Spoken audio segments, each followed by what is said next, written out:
Now we're back on our home page. You can see that I got 2 Q&A forms propped up. Now what I can do is use these little crosses on the left. If I left click and hold, I can now drag that up and put it somewhere else. Now here I can edit that Q&A form. I'm just going to delete it out of there because I don't need it. Delete. Now here's the big thing. Syllabus and policies. This is where we're going to post our syllabus. We already have our class policies, our 2016 fact sheet. Note that our syllabus template for both blended and online can be found in our instructor resources that I turned you on to at the very first of the workshop. And if you remember, when you're on your home page and you first log in, you have your instructor resources, and here are our templates, right down here. Online syllabus template, blended syllabus template. And that's where those templates are. And I would encourage you to eyeball those and to make sure you align as best you can with your particular courses. Now, in order to post my syllabus, how do I do that? Well, again, we would simply go to add an activity or resource and we select that. Now, which one of these items over here is best used to post my syllabus? Well, I would probably go ahead and just simply select, in this instance, you could probably put a file, or you could probably put a folder. In this instance, let's just put a file. And in the file, again, it gives a description. The difference between file and folder. If I have a single file, a single item that I want a student to read or review, a PDF, an RTF, a Word doc, whatever it is, I would use a file. If I had multiple files I want to review, let's say several PDF docs, I would use the file. And that way you put in multiple files. In this instance, we're posting up one file, our syllabus, so we'd use the single file. We'll point add. All right, so I simply type in course syllabus. Then I would describe it.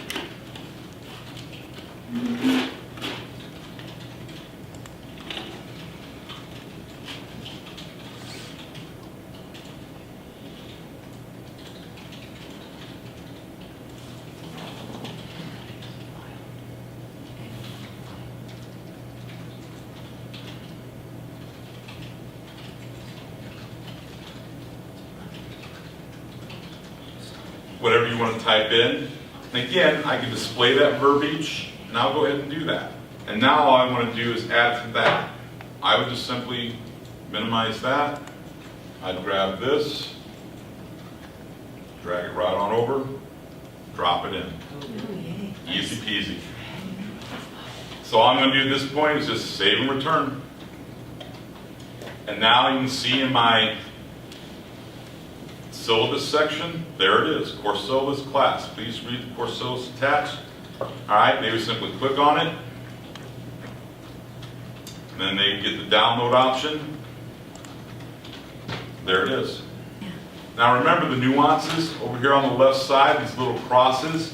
I can left click and hold and drag that to where I want to put it. I'm going to put it up at the top. But now you can see how this section is starting to get a little bit bigger because of the verbiage underneath each item, right? So I'm going to go back in there. I'm going to uncheck the box there. So now that verbiage isn't available to see on the course page.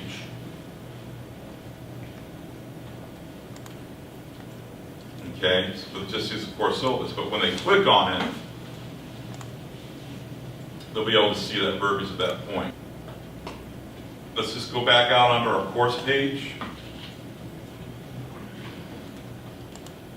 All right, handouts and course materials. Again, just things that you want to put into there. But I just want to show you how I might build a week, okay? This is my week 1, January 17th through 22nd. Now this topic, all right, and you got 16 of them. If you're in an 8-week course, let's say A block, you might want to come in and just simply delete these blocks. All you have to do is come in here, off to the right, and delete the section. Okay? That's all you got to do. If you're in a B block, then you might come in and delete the first 8 sections. See what I'm saying? And then come back down and use these last sections. All right? All right, so let's say I'm just building week 1 in my History 101 class. Probably the first thing I would do is probably come in here. I can directly edit the topic there using this little pen pencil thing, or I can edit the section. I like to just go in and use the edit the section. In this case, it's January 17th through the 22nd. I might come in and say something like week 1.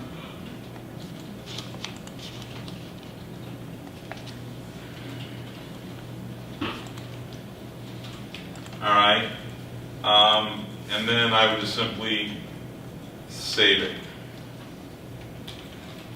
So now I got my topic set up, January 22nd, Columbus to New Colonies. So now, let's say on January 17th this week here, the first thing I want to do, I want my students to view or read something. So I would go to add an activity. All right, in this particular instance, I want to create my readings for week 1. So I might use a generic page down here, which allows me to do a number of different things. In many instances, the page is simply the same thing when you would create an item in Blackboard. Okay? You remember how creating items in Blackboard is sort of your generic sort of page that you would create for most of your information. The page in Moodle is the same thing. So I would just add my page. All right, now I would then type in my readings.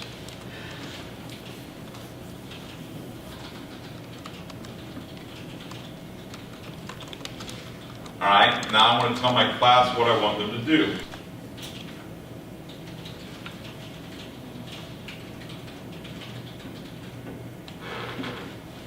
Right? Now I could display this message out on the course page if I select that box, but I'm not. Okay, because again, it just adds all that length to it. But here's the page content. This is where you're going to build your page.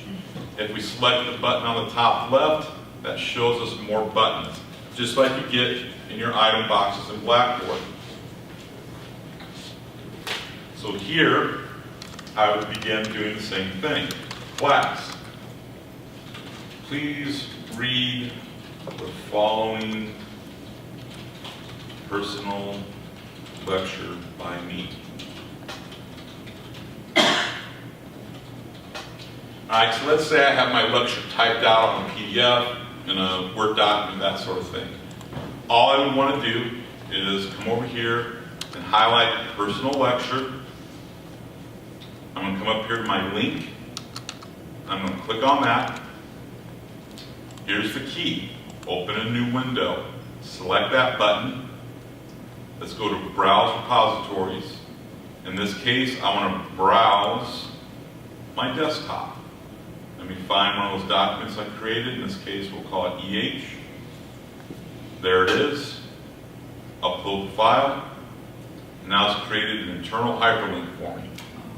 Nice. Let's click down again.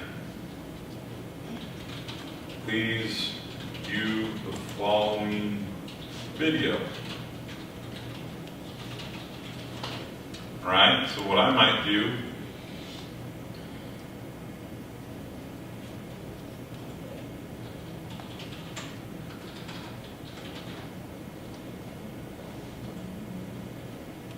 is I might want to have them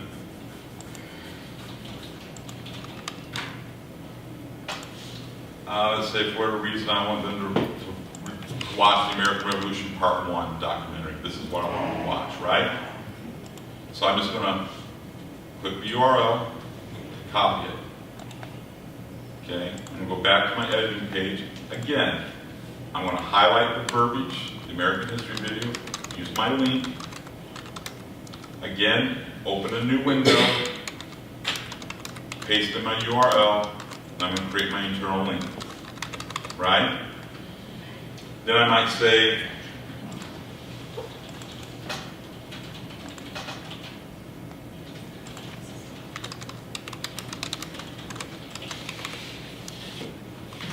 okay, I've done that. Again, I will leave everything in default mode. Each of these different things will give you opportunities. I can display the page name, display the descriptions, module settings, show it, I can hide it, I can restrict my access. If I want to add restrictions to certain people, you can set it up to where I can show students to actually, once they do it, they have to click on a message to show you that they've actually viewed it. You require to view. They can only move forward through your rest of resources if they only read this. I mean, there's lots of different things you can do to set up this. So maybe you want them to read this material before they access the assignment. So come in here and say students must view this before they can go on to the next assignment. You know, you can set that up in here. You can set up as a required view. They must view it in order to complete it. And you can set your dates and things like that. Again, these are all different things that you can do to tweak your course to really define it the way you want to. But I don't want to digress into some of those just now. But keep in mind, if you have questions about these specific items underneath there, these item modifications, you can click on the little question marks. That'll allow you to understand about each one. And again, at the bottom, you can always click on Moodle Docs to give you an even more elaborate view of this particular page. So now I've set up my readings. I have a document I want to read, a video I want to do, and I told them I want to read chapters 1 and 3. And I might say, you know, something like, please have done by end of week, blah, whatever, okay? So we've done that. Now I'm simply going to save it.